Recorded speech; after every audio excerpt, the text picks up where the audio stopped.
ನೆರೆಯ ಎಲ್ಲ ರಾಷ್ಟ್ರಗಳೊಂದಿಗೆ ಕಾಲು ಕೆರೆದುಕೊಂಡು ಸಂಘರ್ಷಕ್ಕಿಳಿದು ಹೀನಾಯವಾಗಿ ಸೋಲು ಕಂಡ ಪಾಕಿಸ್ತಾನಕ್ಕೆ ಇದೀಗ ಅಫ್ಘಾನಿಸ್ತಾನ ಕೂಡ ಭಾರತದಂತೆ ತಕ್ಕ ಪಾಠ ಕಲಿಸೋಕೆ ಮುಂದಾಗಿದೆ.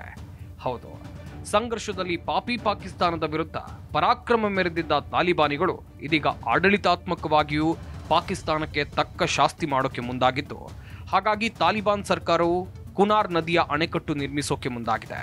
ಹೌದು, ಪಾಕಿಸ್ತಾನದೊಂದಿಗೆ ಸಂಘರ್ಷದ ನಂತರ ನಮ್ಮ ನೀರು ನಮ್ಮ ಹಕ್ಕು ಅಂತ ಘೋಷಣೆ ಮಾಡಿದ್ದ ತಾಲಿಬಾನ್ ಸರ್ಕಾರ ಕುನಾರ್ ನದಿಗೆ ಅಣೆಕಟ್ಟು ನಿರ್ಮಿಸುವ ಯೋಜನೆಗೆ ಚಾಲನೆ ನೀಡೋದಾಗಿ ಅಧಿಕೃತವಾಗಿ ಘೋಷಣೆ ಮಾಡಿದೆ.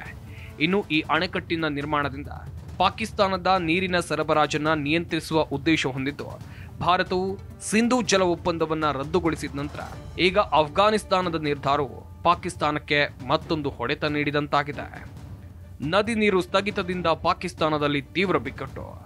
ಕುನಾರ್ ನದಿ ಅಫ್ಘಾನಿಸ್ತಾನದಿಂದ ಪಾಕಿಸ್ತಾನಕ್ಕೆ ಹರಿಯುವ ಪ್ರಮುಖ ನದಿಯಾಗಿದೆ. ಈ ನದಿ ಪಾಕಿಸ್ತಾನದ ಕೃಷಿ, ಕುಡಿಯುವ ನೀರು ಮತ್ತು ವಿದ್ಯುತ್ ಉತ್ಪಾದನೆಗೆ ಪ್ರಮುಖ ಮೂಲವಾಗಿದೆ.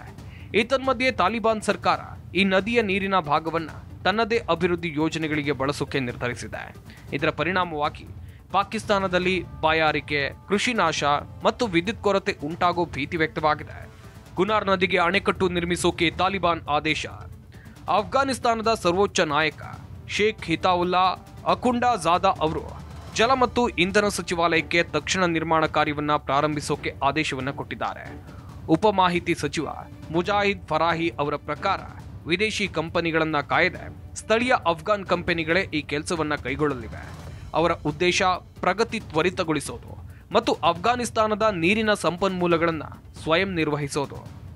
ನಮ್ಮ ಸಂಪನ್ಮೂಲಗಳು ನಮ್ಮ ಹಕ್ಕು, ತಾಲಿಬಾನ್ ಗಟ್ಟಿ ನಿಲುವು.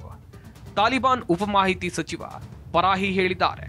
ಅಮೀರ್ ಉಲ್ ಮೊಯಿನಿನ್ ಸ್ಪಷ್ಟವಾಗಿ ಹೇಳಿದ್ದಾರೆ, ಅಫ್ಘಾನಿಸ್ತಾನವು ತನ್ನದೇ ಸಂಪನ್ಮೂಲಗಳ ಮೇಲೆ ಹಕ್ಕು ಹೊಂದಿದೆ.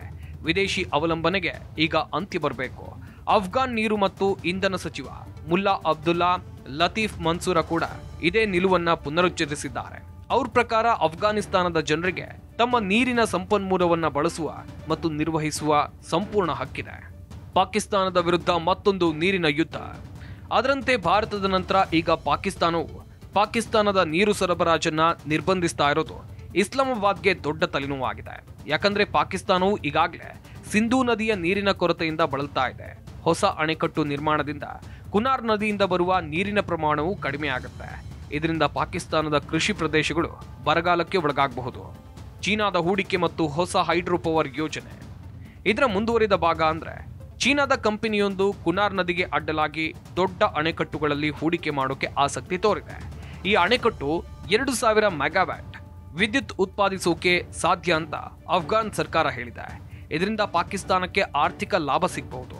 ಆದರೆ ಪಾಕಿಸ್ತಾನದ ಪರವಾಗಿ ಇದು ಮತ್ತೊಂದು ಅಪಾಯದ ಸೂಚನೆ.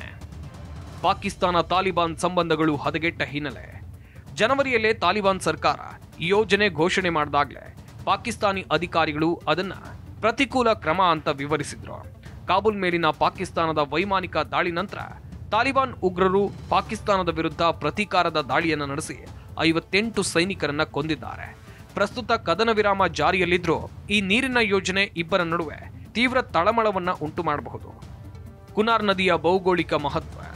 ಕುನಾರ್ ನದಿ ಅಫ್ಘಾನಿಸ್ತಾನದ ಪೂರ್ವ ಭಾಗದಿಂದ ಹರಿದು ಪಾಕಿಸ್ತಾನದ ಚಿತ್ರಾಲ್ ಮತ್ತು ಖೈಬರ್ ಪಖ್ತೂನ್ಖ್ವಾ ಪ್ರದೇಶಗಳ ಮೂಲಕ ಹರಿಯುತ್ತೆ. ಈ ನದಿ ಪಾಕಿಸ್ತಾನದ ಕೃಷಿ, ನೀರಾವರಿ, ಕುಡಿಯುವ ನೀರು ಹಾಗೂ ಹೈಡ್ರೋ ಎನರ್ಜಿ ಉತ್ಪಾದನೆಗೆ ಅತ್ಯಂತ ಅಗ್ಗವಾಗಿದೆ. ಈ ನದಿಯ ನೀರು ಕಡಿತಗೊಂಡರೆ ಪಾಕಿಸ್ತಾನದ ಹಲವಾರು ಪ್ರದೇಶಗಳು ಬರಗಾಲದ ಅಂಚಿನಲ್ಲಿರಬಹುದು. ಭಾರತದ ನಿಲುವಿನ ಹಿನ್ನೆಲೆ. ಭಾರತವು ಸಿಂಧೂ ಜಲ ಒಪ್ಪಂದವನ್ನ ಸ್ಥಗಿತಗೊಳಿಸಿದ ನಂತರ ಪಾಕಿಸ್ತಾನಕ್ಕೆ ಈಗಾಗಲೇ ನೀರಿನ ಕೊರತೆ ಎದುರಾಗಿದೆ. ಈಗ ತಾಲಿಬಾನ್ನ ಈ ಹೊಸ ಕ್ರಮದಿಂದಾಗಿ ಪಾಕಿಸ್ತಾನದ ಪರಿಸ್ಥಿತಿ ಮತ್ತಷ್ಟು ಹದಗೆಡುವ ಸಾಧ್ಯತೆ ಇದೆ. ಅಫ್ಘಾನಿಸ್ತಾನ ಮತ್ತು ಭಾರತ ಎರಡೂ ರಾಷ್ಟ್ರಗಳು ತಮ್ಮ ನೀರಿನ ಹಕ್ಕುಗಳ ಮೇಲೆ ಬಲವಾದ ನಿಲುವು ತಾಳಿದ್ದು, ಪಾಕಿಸ್ತಾನವು ಮುಂದಿನ ವರ್ಷಗಳಲ್ಲಿ ತೀವ್ರ ನೀರಿನ ಬಿಕ್ಕಟ್ಟನ್ನ ಎದುರಿಸಬೇಕಾಗಬಹುದು. ಮುಂದಿನ ರಾಜತಾಂತ್ರಿಕ ಹಾದಿ ಏನು?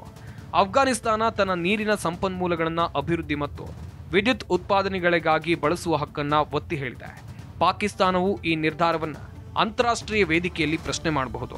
ಆದರೆ ತಾಲಿಬಾನ್ ಸರ್ಕಾರವು ಈಗ ಯಾವುದೇ ಬಾಹ್ಯ ಒತ್ತಡಕ್ಕೆ ತಲೆಬಾಗುವ ಸಾಧ್ಯತೆ ಕಡಿಮೆ. ಕುನಾರ್ ನದಿಯ ಅಣೆಕಟ್ಟು ನಿರ್ಮಾಣ ಪೂರ್ಣಗೊಂಡ್ರೆ ದಕ್ಷಿಣ ಏಷ್ಯಾದ ನೀರಿನ ರಾಜಕೀಯದಲ್ಲಿ ಇದು ಹೊಸ ಅಧ್ಯಯನವಾಗಲಿದೆ. ಹಾಗಾಗಿ ಇದು ಕೇವಲ ನೀರಿನ ವಿವಾದ ಅಲ್ಲ, ಇದು ಭೌಗೋಳಿಕ ಪ್ರಭಾವದ ಹೋರಾಟವೂ ಹೌದು. ಅಫ್ಘಾನಿಸ್ತಾನ ತನ್ನ ಸಂಪನ್ಮೂಲಗಳನ್ನು ಉಪಯೋಗಿಸಿ ಸ್ವಾವಲಂಬನೆ ಸಾಧಿಸೋಕೆ ಹೊರಟಿದೆ. ಆದರೆ ಈ ಕ್ರಮ ಪಾಕಿಸ್ತಾನವನ್ನ ಹೊಸ ಬಿಕ್ಕಟ್ಟಿನ ಅಂಚಿನತ್ತ ಒಯ್ಯಬಹುದು.